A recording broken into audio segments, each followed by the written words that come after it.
remember with this conversation I had with my son, I told Lamar, I said, God hardened Pharaoh's heart. It was all planned out. Nothing happens by accident. I keep saying, nothing happens by accident. I keep saying everything happens for a reason.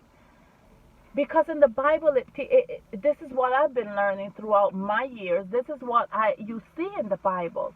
And when I was reading this, and I actually was in my therapy, rehab therapy to strengthen my heart. As you all know, I had this open heart surgery, so I'm having to come to rehab.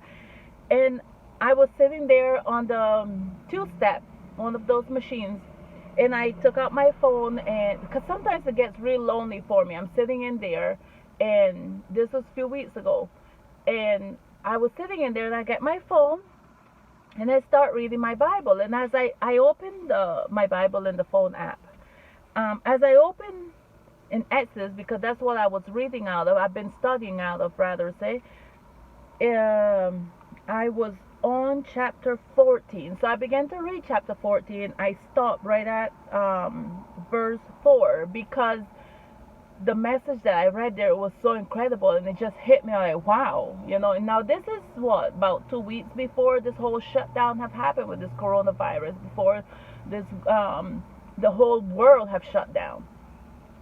And in Exodus 14 and 3, because this is after Pharaoh let his people go, after the last plague, which was killing all the firstborn of the Egyptians. Pharaoh finally let his people go, finally let the Israelites go. So when they left, before they can cross the Red Sea, they were like caved in. It was like, where do we go now? Where do we go now? We're in the wilderness. So Pharaoh, in Exodus 14 and 3, Pharaoh says, the wilderness has closed them in. He realized there was nowhere to go. So what happened now? Pharaoh's like, let's get them back. Although he just went through all these plagues. Then Exodus 14:4 says, am I right? Yes, 14:4 says, then God speaks to Moses, because he warns him and he lets him know that Pharaoh is thinking about where they at, and realizing that the wilderness have closed them in. Then God says to Moses, then I will harden Pharaoh's heart, so that he will pursue them, speaking about his people, speaking about the Israelites, that he will pursue them, and I will gain honor over Pharaoh and over all his army, that the Egyptians may know that I am the Lord. That the Egyptians know that I am the Lord. And that hit me right there, and I was like, oh wow. This was his plan all the time. This was his plan. In Spanish there's a phrase that my husband often say, plan con maña. It's a plan with a trick behind it, So God allowed that, the plagues, all the hard times that are hardening Pharaoh's heart, because he had a plan behind it. It wasn't just, oh, he's going to harden his heart, he's going to give them this, punish them this way because of keeping his people back. No, it was not because of that. It was because he wanted Pharaoh and his army to know that he is God, to honor him. And I am to honor him, because they didn't know who God was. Today I see that a lot. We have forgotten about God. There have been so many changes in this world. It's a go, go, go, go, go, go, go, go, go. And we have forgotten who we are as Christians. Not only sinners, but Christians. we have forgotten who we are. We have forgotten who we serve. The There's just, you hear this washed down churches are washed down word, or the washed down Christians. We have forgotten. We have gotten into this custom of what the world is becoming, and we have began to be okay with what's wrong. We have started looking at the bad things as in, oh, it's okay, because the world looks at it and the world is okay with it. Now we have begun to look at it, okay, and that's not right. We have forgotten who we are, and we cannot do that. So I see this coronavirus going on. I see all of this, the world shutting down. Maybe we need a shutdown. Maybe we need this coronavirus. Maybe this is the time that God is making something happen. You know, He's planned it out all right, because there's something behind it, something after. There's something. Let God do His work.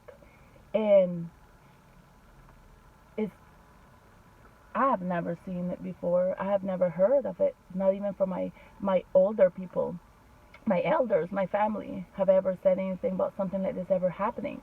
Globally, the whole world is shut down. Think about it. The whole world is shut down. Even churches have closed down because of this whole thing. This don't mean that we can't have our time. It will bring us even closer. You know, so much things going on. Today we came and sit at the table and speak with our children, with our husband and wife, because we're eating and we're on the phone, looking at this phone. We're in the social media. It's all about the social media. Yes, it's okay. It's good.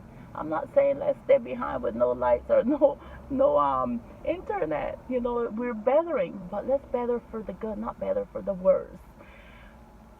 Let's not incline so much on those things, and let's remember who we are as a family. As a family, a husband, a wife, children, as a family. But let's not forget who we are as a family of God, and shine our light and always stand our ground. You know, I wrote something on Facebook. Maybe not many of you all might read it. Some people are not readers. Some people rather just listen. I'm both, just depending on what it is. But how many of you haven't had your kids to be taking selfies, and your phone is all full? So I'm going to read this real quick, what I wrote on Facebook, and I will end it there. Where I opened up my phone and I saw where Avery had all these photos taken. It just reminded me of Zachary doing it. And I realized, wow, it's not, oh, this is the first time a child is doing this. I'm seeing it with my child. Avery's doing it, and Zachary used to do that before. I have my phone full of photos from taking selfies. And I realized, okay, it's not only my kids. Other kids are doing this. Other families are experiencing this. It's not only happening in my family. All the kids do stuff like that. So as I looked at that, and I'm going to just read, because I had to write it out because I don't want to miss out what I wrote. I'm going to just go ahead and read it.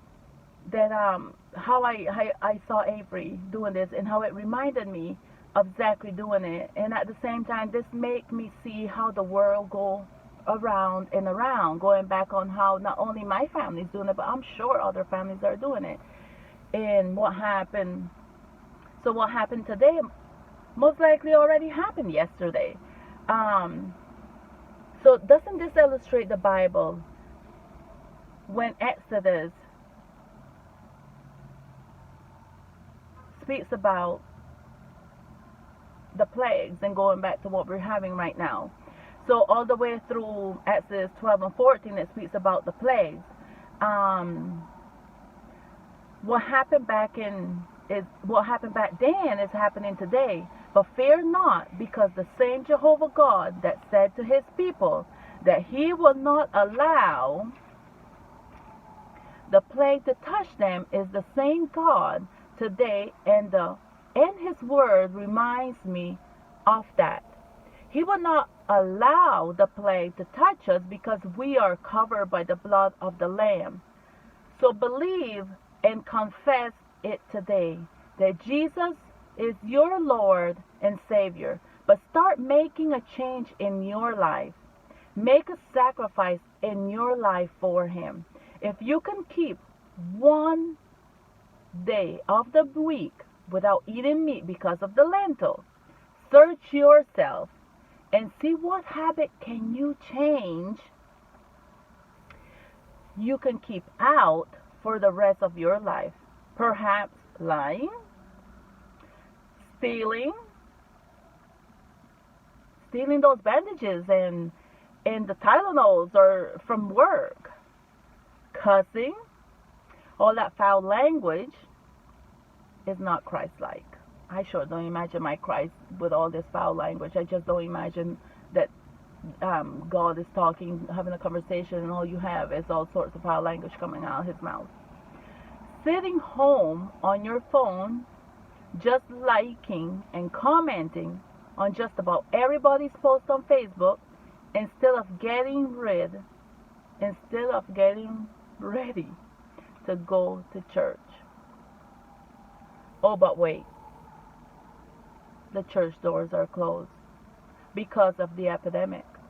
So maybe now you might think about being more faithful to God and start going to church when the doors are open, but do it forever and not only for what's happening now.